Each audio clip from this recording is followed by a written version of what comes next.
નમસ્કાર મિત્રો, આજનો આપણો વિષય રહેશે તાવ એટલે કે ફીવર.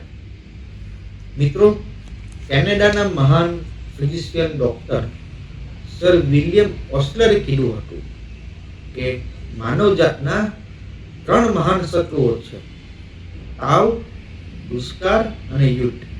અને આ બધામાં સૌથી ભયાનક અને વિનાશક એમણે તાવને ગણાવ્યો હતો.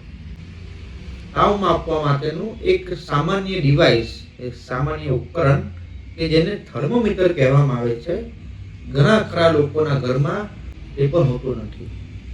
લોકો તાવને ગંભીરતાથી લેતા નથી અને તાવને સામાન્ય ગણીને ઘરે ડોલો, ક્રોસિન, પેરાસિટામોલ એવી દવાઓ લઈ લે છે, જે ક્યારેક ઘણા ગંભીર પરિણામો નોંધી શકે છે.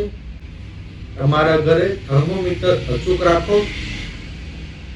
જો તમારા પરિવારમાં કે કોઈને તાવ આવે તો થર્મોમીટરમાં તાવ માપો, અને જો તાવ 101 ડિગ્રી ફેરનહીટ કે એના કરતાં વધારે હોય તો કોઈ પણ જાતનું જોખમ લીધા વગર ડૉક્ટરને અચૂક બતાવો અને એની યોગ્ય સારવાર કરાવો.